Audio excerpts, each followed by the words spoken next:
Hello दोस्तों, पिछले video में मैंने बताने का प्रयास किया था हर्षवर्धन के बारे में, जो पुष्यभूति वंश का सबसे प्रतापी सम्राट था। और यह हर्षवर्धन जो था वह पुष्यभूति वंश का सबसे प्रतापी एवं साम्राज्यवादी प्रवृत्ति का व्यक्ति ही राजा ही नहीं बल्कि जो है भारत के महानतम शासकों की भांति एक साम्राज्यवादी जो है व्यक्ति था।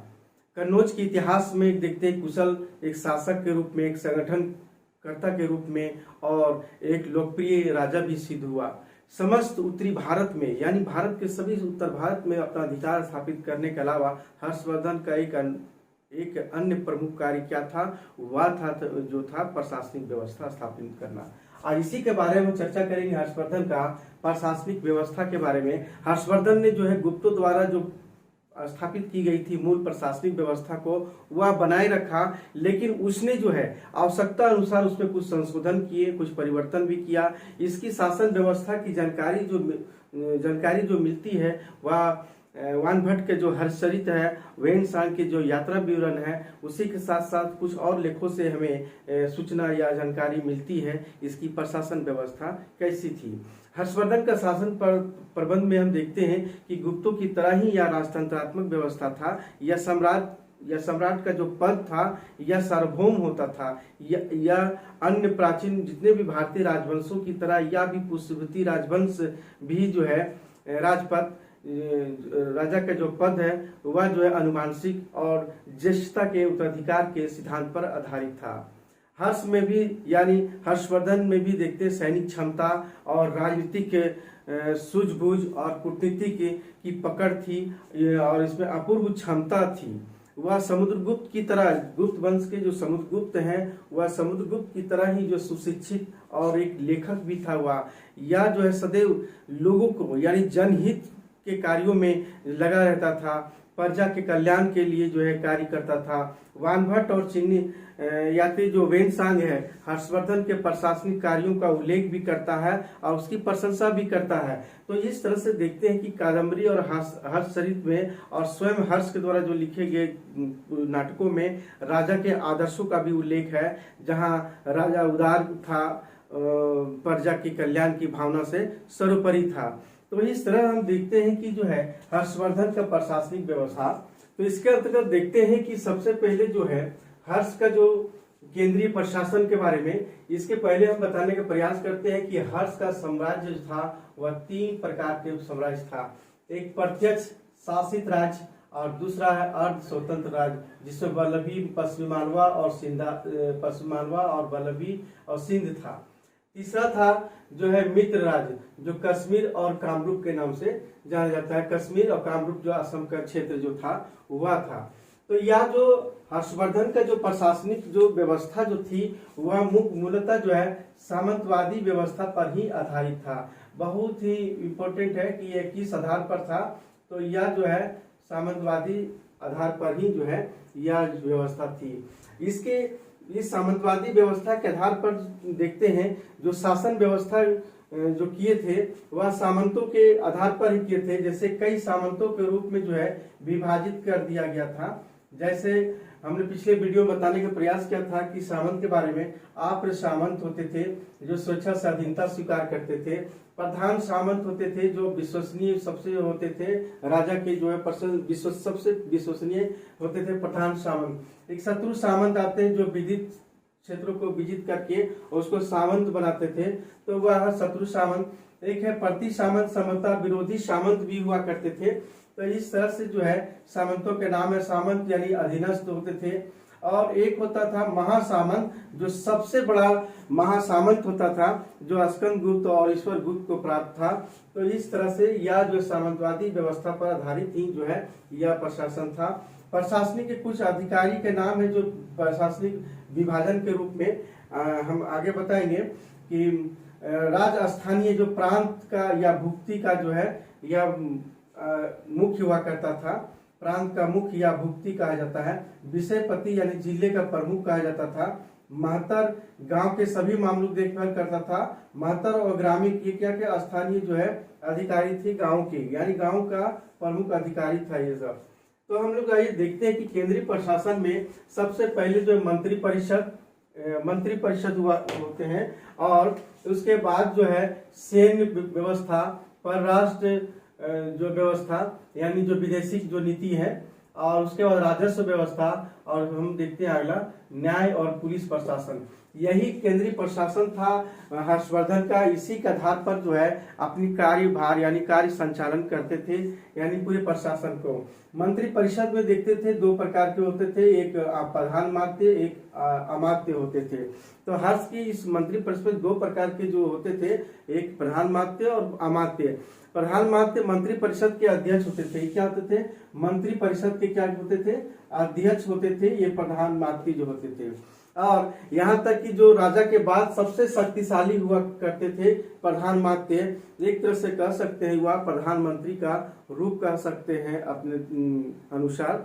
लेकिन जितने भी राजा के बाद जो सबसे प्रभावशाली जो मंत्री होता था यही होता था, और संपूर्ण प्रशासन की देख रेख सारा जो है यही करता था, यानी प्रधानमंत्री करता था। तो इस तरह से जो है एक हम यहाँ और देखते हैं अमात्य होते थे। इसके अधीन में कई मंत्रियां होती थी, विभिन्न विभागें होती थी। जैसे आज के परिप्रेक्ष्य में अगर देखा जाए तो वह जो है कई विभाग हैं, उसी तरह विभागों में जो है अमात्य के अधीन हुआ करते थे। लेकिन सारा देख रेख कौन करते थे? सारा देख रेख प्रधानमंत्री ही करते थे। इस तरह से देखते हैं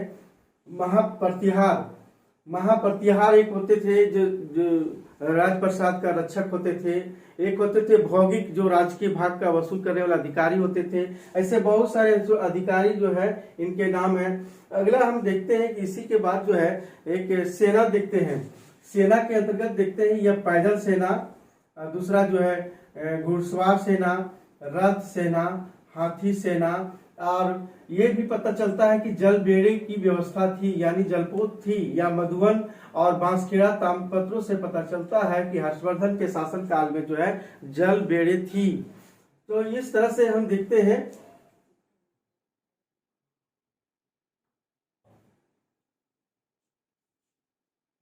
पैदल सेना के अंतर्गत देखते हैं कि यह 5000 जो है लगभग 50,000 जो है हमारा सेना था। इस ग्रंथों से पता चलता है कि लगभग 5000 जो है पैदल सेना हर्षवर्धन के शासनकाल में था। इसी तरह देखते हैं कि जो है घुड़सवारों की संख्या लगभग 1 लाख लगभग थी हर्षवर्धन के शासनकाल में। रथों की संख्या भी जो है 5000 लगभग जो है रथ की सेना थी। इसी तरह हाथी सेना जो है लगभग 60,000 सेना थी। और इस तरह से जो है इसी के आधार पर जो है ये था। लेकिन सैनिक होते थे वह बहुत दक्ष होते थे, वीर होते थे। जितने भी है सभी को प्रशिक्षण दी जाती थी, बहुत अच्छी ट्रेनिंग दी जाती थी। और वह जो है सैनिक वंशानुगत भी हुआ करती थी, यानी पिता का पुत्र, दादा का पुत्र, पुत्र का पुत्र जो है, यानी जो वंशानुगत होते थे वैसे भी वंशानुगत का भी व्यवस्था थी, यानी ये सैनिक वंशानुगत भी हुआ करती थी। कभी कभी ऐसा होता था कि हर्षवर्धन स्वयं जो है अपने आप को ये निरीक्षण भी करते थे। तो इस तरह से यहाँ वेन सांग जो है हमारा जो चीनी यात्री है वो अपने पुस्तक लिखे हैं कि हर्षवर्धन की सेना जो है राष्ट्रीय सेना थी, कहते हैं राष्ट्रीय सेना थी। तो इस तरह से जो है हर्षवर्धन हमेशा आजीवन सैन्य संचालन में समय बिताया, सैन्य संगठन बिताया और साम्राज्य विस्तार में और प्रशासनिक गठन में जीवन भर जो है अपना कार्यभार करते रहा हर्षवर्धन ने।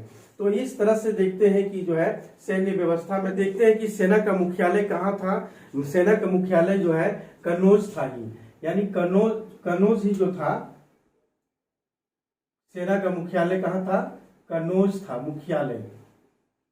मुख्यालय यही था, कन्नौज था। और ये कन्नौज मुख्यालय था। और साथ हर्ष जो है युद्ध के समय सेना का नेतृत्व करता भी था।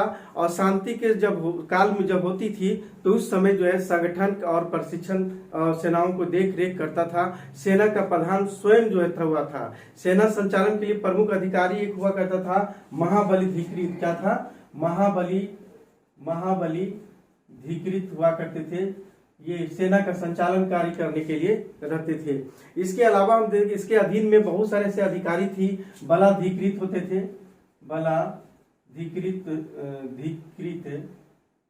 बलाधिकृत भी हुआ करते थे। साथ साथ देखते हैं कि सेनापति, अश्वपति, कटुक ऐसे जो अधिकारी हुआ करते थे सेना के अधीन में, यानी ये महाबलाधिकृत के अधीन में जो है बहुत सारे से अधिकारी हुआ करते थे।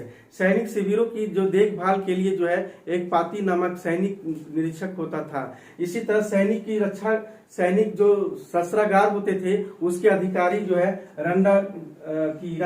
गंडारिक होते थे, यानी रण भंडारी कहा जाता है, रण भंडारी। तो इस तरह से सेना का देखते थे। अब हम देखते हैं कि परराष्ट्र यानी परराष्ट्र पर देखते हैं, यानी विदेशी नीति पर प्रधान अधिकारी जो है महासंधि। तो इसमें हम देखते हैं कि परराष्ट्र यानी विभिन्न नीतियों का निर्णय और संचालन कार्य स्वयं हर्षवर्धन ही स्वयं करता था, क्योंकि वानभट्ट के हर्षचरित से पता चलता है कि हर्ष जो है कामरूप के जो भास्कर वर्मन के साथ सैनिक संधि भी हुआ था, और वल्लभी के ध्रुवसेन जो द्वितीय के साथ जो है वैवाहिक संबंध जो किया था, यानी अपनी पुत्री का जो विवाह जो है ध्रुवसेन द्वितीय से जो वैवाहिक संबंध किया था स्थापित करने में स्वयं जो है हर्षवर्धन अपने अद्वितीय भूमिका निभाया था। और यहाँ तक कि चीन के यहाँ जो है चीन जो है अपने दूत को भेजा था। उसी तरह चीन भी के सम्राट भी जो है हर्ष के दरबार में भी जो है चीनी दूत मंडल भेजा था। तो इस तरह से जो है क्या है, यह है परराष्ट्र यानी वैदेशिक नीति के तहत जो है अपने जो है कार्य स्वयं कार्य किए थे, ये हर्षवर्धन किए थे। इसी तरह हम देखते हैं, अगला देखते हैं राजस्व विभाग।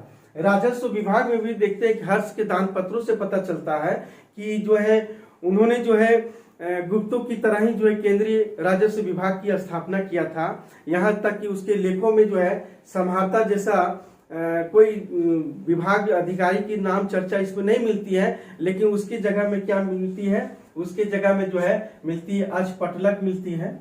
क्या मिलती है? पटलिक मिलती है, जो खजांची होते हैं। जो है अजपटलिक, ये खजांची हुआ करते हैं। तो इस तरह से देखते हैं, एक भंडाधिकृत है जो भंडारपाल है, एक तलवाटक है जो कर लेने वाला है, और इसके अलावा जो है छोटे छोटे अधिकारी जो है सब राजस्व अधिकारी करने वाले हैं। कर्णिक है, गोलमिक है, सौल्किक, ध्रुवाधिकरण, ये सब राजस्व विभाग के कर वसूलने के लिए जो है अधिकारी था ये सब।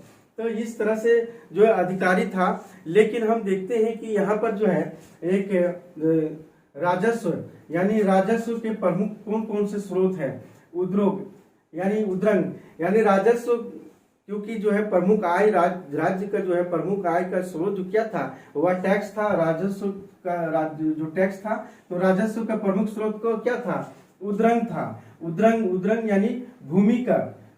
उद्रंग मतलब भूमि कर, शुल्क में चुंगी कर, और अर्थदंड यानी अपराधियों से लिया गया, ये सब जो है प्रमुख स्रोत के रूप में था। लेकिन इसमें था कि चोर अपराध के लिए जो है मृत्यु दंड दी जाती थी, लेकिन ऐसी वेन्सांग भी जो है इस बात की चर्चा नहीं करते हैं कि ये जो है अर्थदंड दी जाती थी, बहुत ही रेयर केस में होती थी।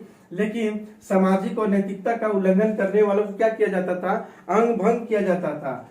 इस तरह से राजद्रोहियों को आजीवन कारावास की सजा दी जाती थी। और भूमि की उपज का कितना था? 1/6 भाग जो है टैक्स लिया जाता था। भाग मतलब एक उपज का 1/6 भाग ली जाती थी। बलि भी एक जो है कर था, और हिरण्य भी एक कर था जो नगद लिया जाता था, और नगद किससे?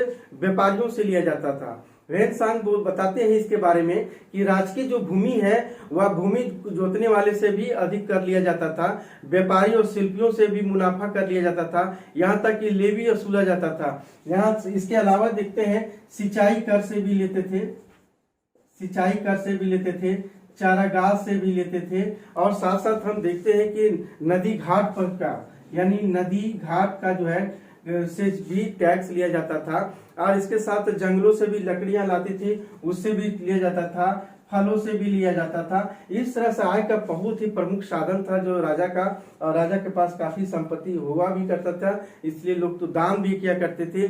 तो फलों से भी जो टैक्स वसूला जाता था। सामंत और अधीनस्थ राजा भी जो है क्या करते थे?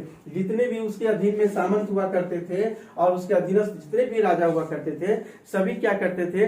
राजा को उपहार देते थे, कर देते थे, नजराना पेश करते थे। तो इस तरह से जो है राजस्व का जो स्रोत आय का प्रमुख स्रोत के रूप में था। इसी तरह हम अगला देखते हैं पुलिस प्रशासन।